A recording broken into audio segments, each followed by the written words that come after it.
Yes, I feel like we've been a little bit Temu heavy on the show. We've talked about the online shopping retailer from overseas. I guess it has a little bit of a reputation of being a little bit dodgy sometimes. You're going to get the wrong things. But there's been an investigation into some safety tests. Pretty much a bunch of toys off Temu didn't pass safety tests with the button battery safety. Right. So the little sections in toys where you have the batteries, they should have screws in them. They should be locked away so kids can't get the batteries out and ingest them. And they've failed a bunch of compliancy tests with those. So if you're a parent and you're getting toys off Temu, just be wary of that stuff because it could be a little bit dodgy. Yeah, check the batteries. And if you are sending toys to any of your nephews, whatever, for Christmas this year, Ozpost has come out to say what the latest time is to make sure you post something before it gets to wherever before Christmas time. Oh, the Christmas cutoff. Yeah, the Christmas cutoff. Okay. It is December 20. December 20th. So December you have to 20th. get your orders in before December 20th if you want them for Christmas Exactly Day. right. If you want to chuck it over interstate anywhere, of course, Express is a little bit different. You can wait a bit more time, but December 20th if you're doing a regular post. How crazy that we're already at a part of the year where we're starting to look at the Christmas cutoff. Yeah, wild. I haven't even thought about Christmas presents yet. Nah, and I never do. The cutoff is meaningless to me because I won't think about it till December 21st. 24th, give or take. And lastly, I mean, we were talking about having the Oasis reunion here in Australia, but there's another big reunion, another band that's coming over to our shores, and they're doing Melbourne, Sydney, Brisbane in January. It's the Sugar Babes. Yeah, right, the Sugar Babes. So back in town. That's up your alley. I mean, they have so many great hits, but yeah, if you're ditching the Oasis tickets and you want to see some Sugar Babes, get your tickets in now. Callum. Yes. Right now, we're talking about an article that has piqued our interest about star signs. Typically, I think the two of us don't heaps get into the astronomy stuff, the star signs or anything, but this is one that could be useful. And even if it is a bunch of, I guess, mumbo-jumbo. Hocus pocus, mumbo-jumbo, all of the rest, all of the jumbos. It will give us and everyone listening some ideas. This is how to break up with someone based on their star sign. See, this could be particularly useful because depending on your star sign, people do believe that you could be volatile, you could be sensitive. There could be all these different characteristics that you really need to navigate the right way when breaking up with someone. Yeah, absolutely. So we've read how to break up with each other. We don't have time to go through every star sign, so we'll just do each other. You're a Leo, I'm a Pisces. But yeah, I've read up how to break up with a Leo, and we'll see if it plays out exactly how this pedestrian article reckons it would. First, let me set the scene. I do it in a very public place, probably not a restaurant, because we're breaking up. I'd take you to like a food court or something. So let's go there. So you've done the food court because, I mean, it's a dangerous call. There's a lot of cutlery here. I've got a nice bamboo. It's all wooden cutlery. Bamboo fork in front of me. I feel pretty safe about the wooden cutlery. Apparently, Leos also don't get dumped. They are the dumpers, so it could cause quite the scene. That's why I've taken you to the food court. But this is how I'd break up with you, Callum. Callum, I think you're way too good for me. Look at you, look at me. You have everything going on. I have nothing. Exactly. This hurts me more than it's going to hurt you. Doubt it. So I'm breaking up with you. This is bullshit. Me, when I'm at a food court, my favourite place on earth, smashing into a gyros. Callum, put the bamboo and you want to knife break down. up with me while I'm having a gyros? I can never eat gyros again. How can I eat a gyros if I got this memory attached? All right, that's enough of that. Yeah, so basically, Leos are...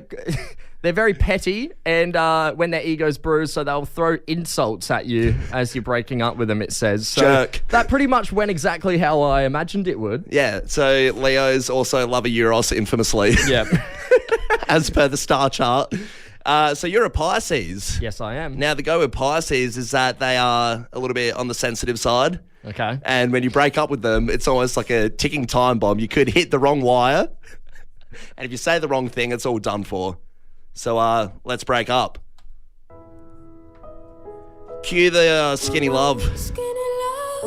So I brought you here Yeah, to what's going on? just give a little bit of a chat to you. Now, I don't want upset you. It's been one hell of a ride. Yeah, it has. I love that roller coaster ride we went on just the other week. I love your parents, they love you. The family's great. They welcome me into Christmas and it's been a hell of a lot of fun. They wanted to know how that PlayStation 5 they bought you's going. It was awesome. Yeah. No, I feel like we slotted in really well there. Even at Christmas, my favourite memory is when you got those dumb Crocs. What? You know those Crocs that your parents gave you, and they were just like the bright fluoro green ones. I think you're wearing them now. Yeah, they're not dumb. It was an odd choice to bring to the breakup. What do you mean? Break up? Oh, sorry, did you not get that? I'm What? definitely breaking up with you. It is kind of because of the Crocs. Hey Siri, stop playing Skinny Love. Look, I just wouldn't bring Crocs to a breakup, and they're fluoro everyone green. wears Crocs. They look like What are you something talking- Shrek would wear. I can't do this. You're unbelievable. I'm unbelievable. You're unbelievable. Don't wear weird footwear to a breakup. I'm out. Gen Zs are often in the news a lot for getting they're getting a lot of flack, right, for how they conduct themselves in the workforce. Yes, and both of us are Gen Zs, but I'm all for them copping flack. I'm all for us copping flack because, geez, new things come out about Gen Zs every now and then that make me be ashamed of being a Gen Z. Yeah, and it really ruins it for the rest of us. I do some of the things, sure. I can be slack. I'm not denying that, but then some things are just out of this world where you think, come on, guys, you're ruining it for the rest of us. Get it together. Yeah, I feel like one of the big things is Gen Z's using their phones at work, stuff like that, being distracted by social media. But a new thing that's come out of the woodwork that we all do, apparently, these Gen Zers, is that they're bringing their parents to job interviews. Bringing their parents to job interviews. So this is ridiculous. So it started off with a bit of a trend, people noticing, employers noticing, typical places like your Hungry Jacks, stuff like that kids are going for job interviews and then all of a sudden a 50-year-old man is behind them and the boss is like, who is that? That's my father. What is he doing here? He's my eyewitness to see if I get the job. So you can't be in the kitchen. You need to leave. Well, yeah, I'm reading up about this, right? So a survey came out saying 70% of Gen Zers asked their parents to help them look for jobs. Yep. 25% brought them to their job interviews. And I love this expert. His name's Francisco Tobin. He's a career expert with LinkedIn. And he said bringing a parent to a job interview can be perceived by the potential employer as unprofessional and impact the chances of getting hired. No kidding. I would say so, Obviously. yeah. Can you imagine an employer asking you, what are your strengths and weaknesses? And then your mum turns to you and says, you don't have to answer that. As if they're a lawyer. Keep your lips sealed. My client pleads the fifth. Don't give him anything.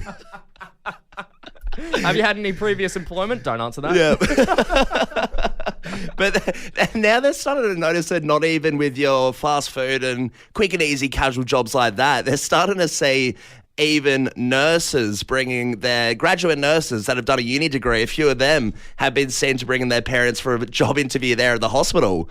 What the hell? Nice. The parents are underqualified. You need a degree. Why are the parents there? So this is a big thing that's happening at the moment. And it really has just shocked the Gen Z culture for a bit there. I'd love to go to the text line here. What did you get your parents to do, Adelaide? Yeah, so I still, because I'm in a rental at the moment, but my mum will periodically come over with bags and bags of all this random shopping. And it'll be like, it's what I expect Italian nonnas to do, just handing over all this food, but it's Aussie. It's just rissoles and Cocoa Pops. Billy's pies. And then she'll do, when she drives off, it could be 10 at night, she'll do the, bye, Callum. And I'm like, what are you doing? I'm in a new neighbourhood, trying to make a name for myself. Trying to be the new Corey Worthington on this street, and you're ruining me. Yeah, your name's down the toilet already. Well, so is it just shopping, or does she cook stuff for you as well? There's a few homemade things, yeah, right. But a lot of shopping. I mean, one thing that I've had my parents do for me in the past, and that's me trying to make it sound like I don't still get it done. It was ages ago. I think the last car service I had, I got mum to drop the car for me. Yeah. That's a good one. To be honest, I don't even think I was doing anything. I was in the back seat with my feet up on the inner console, jabbing my mum with a stick. We just got a text come through. Somebody saying they work in recruiting, and it is a thing. Gen Z is bringing their parents to job interviews. Yeah. I think we can put a stop to that. But parents do a lot for us, and let's showcase them right now. It's not stitching yourself up. It's showing off how good your parents are. Exactly right. Applaud your parents. What are they doing for you? Hey, if you brought your parents to a job interview, I'd also love to know that. And we got this text come through here. Morning, lads. As a parent, I'm thinking it's actually the parents dragging the kids to a job, making sure they actually go to an interview. Shout out to the master crew, Truck 39, a.k.a. Truck Norris. Hey, just with your parent in the background as a bounty hunter, just standing there cross arms, making sure you actually go in the room and do your thing, hand in your resume, have a crack. That's fair because, I mean, I understand that. You'd want to take them there, but you wouldn't be coming into the interview with them. No. You'd be dropping them off and making sure they go in. Once again, imagine a boss saying, "Who's that?" And it's your dad on a swivel chair just in the corner.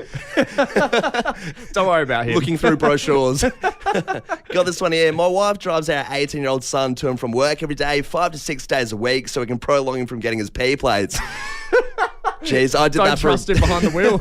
I did that for a bit before I handed fist over $1 for Uber. Now I just get someone else to. Another text coming through here. They want to stay anonymous on this one. I'm 24 and mum will still pack me my lunch. To be fair, she does dad's too every morning. Oh, so it's just a slave to the dad and the son. Makes it better. Nah, she does it for everyone. It's all good. Is your dad a Gen Zer? Yeah. This one here. Don't think my 24-year-old son has ever laid a finger on the dishwasher, clothes washer, nothing. Jeez. Another text here. My wife comes over and cleans my daughter's rental every 2 weeks. Wow, what a stitch up that is. That's crazy. Surely not the whole rental. Surely just the bedroom In or the something, vents, right? on the roof, doing the gutters, keeping everything a clean. Raking the leaves out the back, Yeah. mowing the lawns. Hey, another text here. Happy Tuesday. I got my dad to help me look for and buy me a car. I'm in my 30s, but dads just get that stuff. No, Well, I agree with that. I think dads know best when it comes to cars you know what? sometimes. I think dads love doing that stuff as well, to be honest. It's their favourite job. Having your seat kicked by some jerk kid behind you is something I thought only happens in the movies. But over in the US, a dad has gotten his petty revenge on a kid doing just this. Right? I mean, it is the ultimate revenge.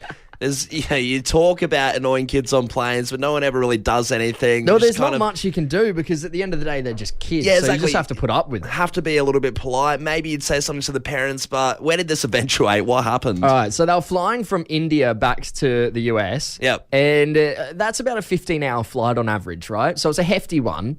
And about 10 minutes into the flight, this 9-year-old kid behind this guy started kicking the seat in front of him. So as you do, the bloke turned around, politely asked him to stop kicking the seat. Huzzah, it worked. Great stuff. Kid stopped kicking the seats for 10 seconds. Then the kid got back into it. 'Cause, you know, They're just the worst, aren't they? so this kid's like, sorry, sir, I can't skip leg day. I got to keep going. My gym membership run out. So the bloke turns around again, this time more firmly, and asks him, please stop kicking the seat, mate. And he goes, this time the kid didn't even give him 10 seconds, just kept going. So the dad had to think on his feet. He thought, how am I going to stop this kid from kicking my seat? I mean, what are you doing? Are you getting the air hostess? Are you pressing the button? Are you getting someone over? Yeah, so, well, no, not quite. What he did was so petty, but it got the kid to stop. He's reclined his seat all the way back, cramming this kid like he's some kind of circus contortionist. So now the tables have turned, right? Yeah. And they're asking the guy. They're like, hey, sorry, mate. Quite politely first time. Sorry, mate, can you just unrecline your seat? My Please. kid looks like a circus act. Please get off my son. His spine's only got so much left in it. To which his petty dad is like, no. Rather not. No, Yeah, not going to move it. Quite all right. So they call the flight attendant over, right? And this is where it starts to get a bit saucy. The flight attendants come over and they're like, can you tell this guy to unrecline his seat? He's crammed my kid up. Yeah.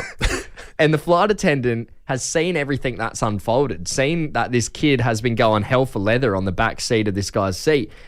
So she says, no.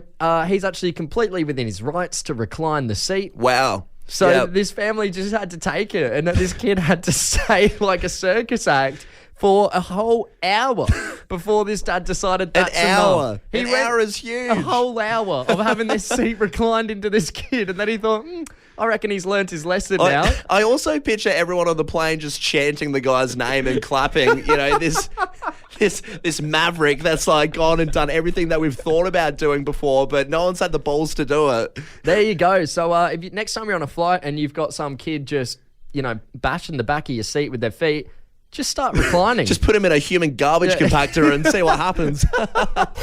I don't think there's anything more embarrassing than stuffing up the date. Right? And by date, I mean specific day, not like going on a date with someone. Yeah.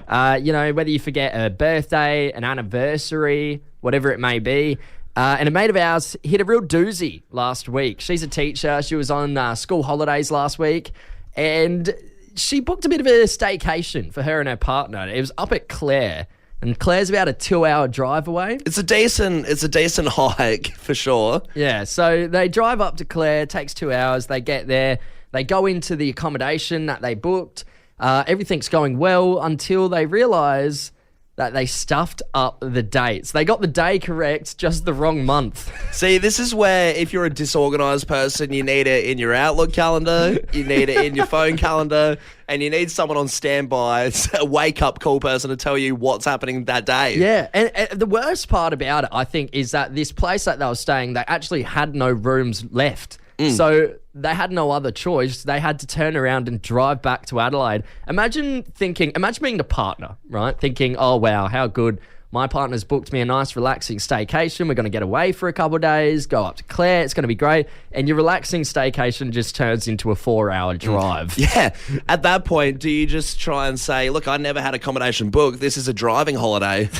I just took a big scenic route. Road trip. Exactly. It's a road trip where we come back home at the end of the day. You've got cassette tapes. You've made a mix. Yeah. You got trail nuts, a trail mix. I mean, it is a crap one, and it would just be awkward for that whole car ride back. That's why you don't want to stuff up the date. When did you stuff up the date, Adelaide? I stuffed one up once with an ex of mine. Yeah. It was a 1-year anniversary. Just completely blanked. I just forgot. Yeah, well, I mean, that's probably the reason she's an ex now. that was also, it was the anniversary. I wasn't in the good books after that one. 2 big events that day, anniversary and breakup. So 2 quite big milestone events happened all at once. Have you ever stuffed up the date on anything? On a holiday, I've had a mate that ruined the accommodation date. So the exact same thing as our mates, and pretty much it was at a hostel and it was going to be really cheap, and then there wasn't any room, so I had to go to this $500 hotel because it was the only thing there.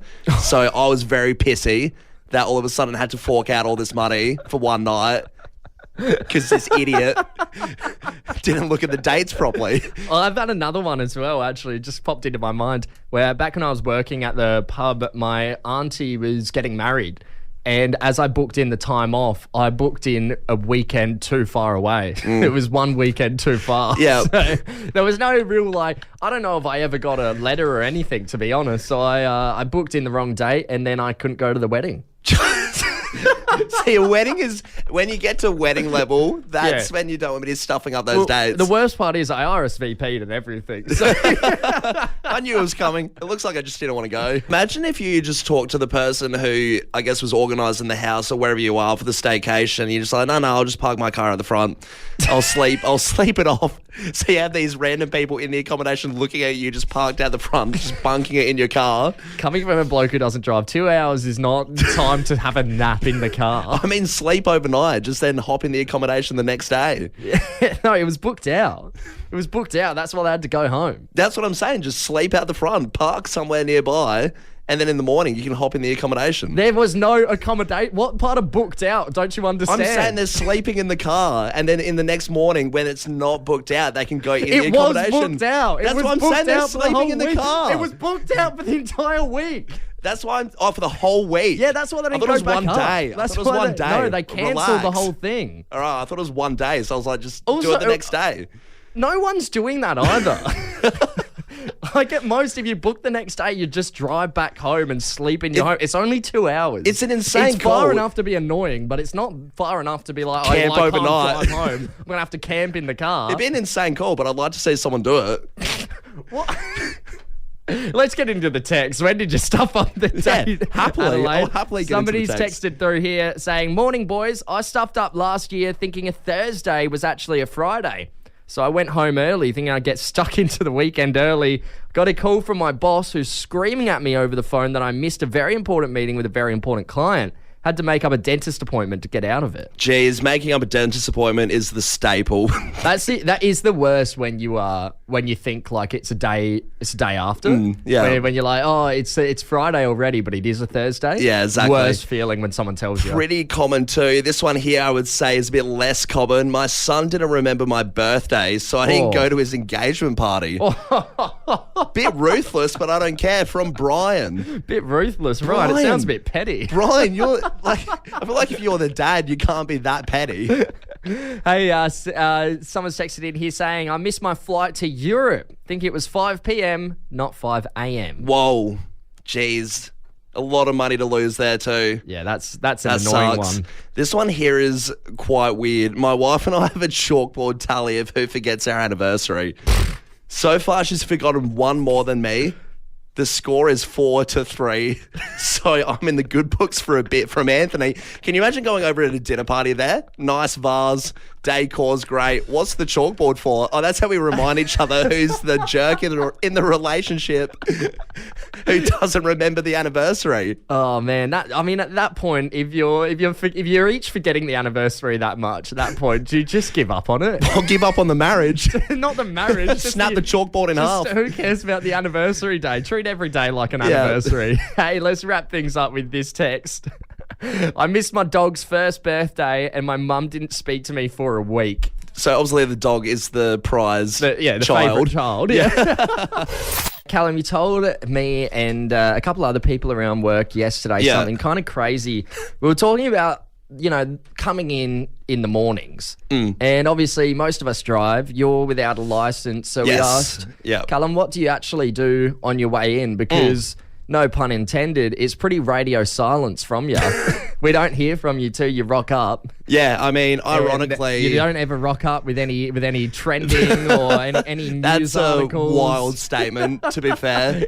So I come in very prepared. We wanted to know, what are you actually doing on your way into work? So when I come in, and ironically, for people that don't know, I say this all the time, I hate mornings. It's no secret. So I wake up and I have to really gear myself into it, have a Red Bull, and kind of prep myself in the car ride in the Uber, and I have a pump-up song. Yeah, so you listen to a different pump-up song each day. Because I only live about 5 minutes away, so it's one song, if that. So I get one song every morning. What do you mean, if that? 5 minutes is definitely more than a song. Unless I'm doing Stairway to Heaven, just tell the Uber driver to pull over. I want to finish it.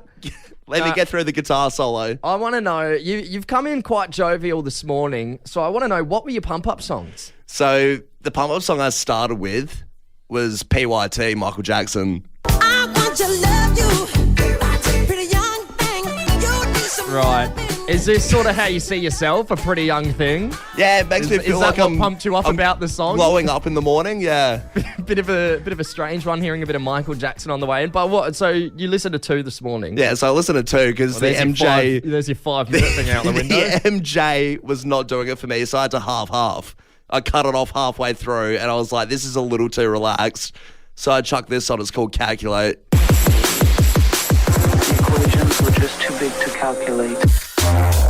Oh, God, that is filthy. So that's what I'll usually listen to in the morning, that kind of stuff. It's better than a coffee. You don't have to pay money.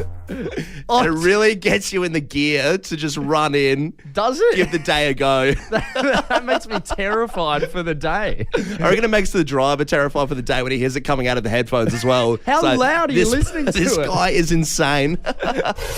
Crocs, the footwear company, are about to satisfy, quote-unquote, one of their most highly requested products in brand history. So this is what the fans want. Right. What the Crocs fans want. They keep sending it in, and Crocs are finally going to do it on October 23rd. You can order it. Yeah, okay. I don't know what this could be, right? Because I feel like there's only so much you can do with Crocs, and that's, rubber shoes with either holes in them or not holes in them. Yeah, well, I guess they brought out the Jibbits, The gibbets. The yeah, gibbets, they're they- things you can attach to them, So right? they're like the little collectibles, right, that you can put in the holes, and they're kind of gems and things like that, I think. I've seen ones that are like toes, and you put them in the holes, and it looks like Yuck. your toes are sticking through the Crocs. Yeah. Look, it's just a brand I can't.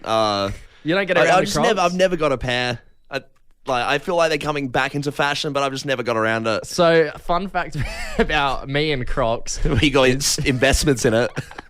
No, but I don't know why, but back when I was in like primary school, me and my whole family wore Crocs.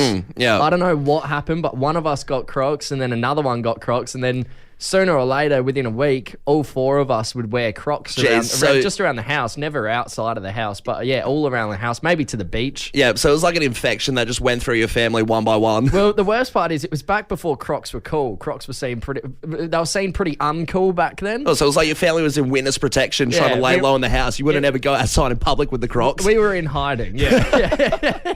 But what is this new product Crocs are doing? So Crocs are now doing Croc shoes for your dog. Crocs for dogs. Dog Crocs. Yeah. Right. So this is going to be the next big thing. It's been the most requested thing on the Crocs online help support system. By who? Well, The apparently- owners. I bet you $1 million no dog wants to be wearing Crocs. Have you ever seen a dog or a cat in that matter with socks on? I think I've seen cats with like mittens, but that's beside the point. We had a Chihuahua, before my current dog. We had a little Chihuahua. Bought him socks one day, put them on him, and he was just slipping and sliding around. He hated him. He hated him. I can't see any dogs liking the idea of wearing Crocs. So that's the thing with the dogs with Crocs, that surely they're going to be slipping around a bit. They would be a bit loose, it'd be hard to walk, but apparently they're quite stable. You're going to get small, medium, and large sizes, and they can fit dogs up to 36 kilos. Jesus, that's a huge dog. You got a Bernese mountain dog that wants some Crocs. Better believe they can support him. Look, let's go to the text here. When did you spoil your pet, Adelaide? So I guess the Crocs are a big spoil for the pet. I mean, my parents at Christmas time give the cats wrapped up presents, which when I saw for the first time, I thought was weird as hell. And my opinion hasn't really changed all that much. So my dog also gets the wrapped up presents, yeah. not only for Christmas, but on his birthday as well. And somehow he knows that it's a present all wrapped up because he goes crazy for it and he'll try and tear it open. The worst part is, though, on Christmas Day, when I've got my presents there wrapped up, my dog Bentley is going after my presents trying to unwrap him. You have to swap presents. You get the dog Crocs and he gets a PS5. This doesn't seem right. How did the switch happen? I feel like Bentley and a bunch of other dogs are going to be disappointed this Christmas when they open it up to see the Crocs. Dog Crocs, yeah. I wanted a chew toy. Another way my dog gets spoiled is he goes to doggy daycare.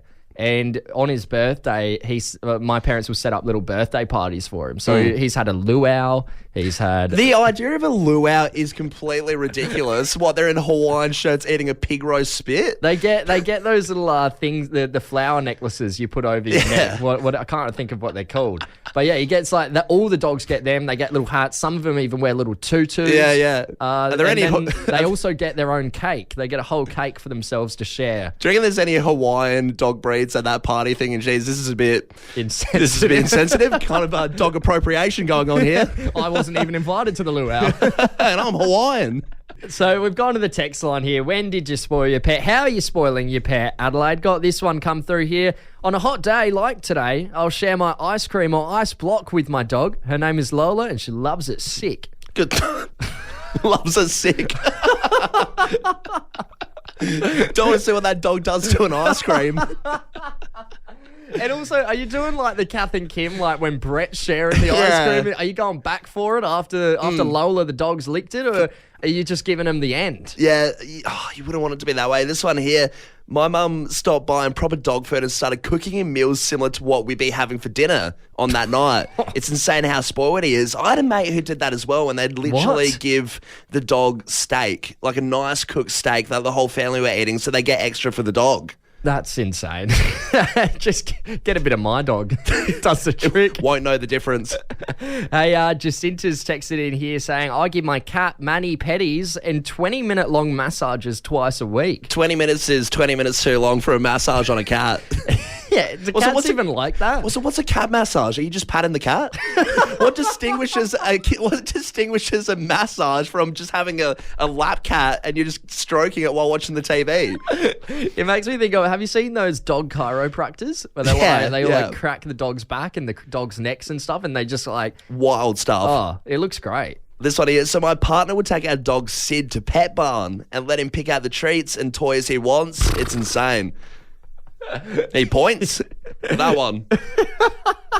The dog doesn't know. It's just going for the first thing it sees. Yeah. Another text coming through here. I go camping a lot, so I bought my Jack Russell a mini sleeping bag, but he always ends up crawling in with me. Mini sleeping bag for a dog.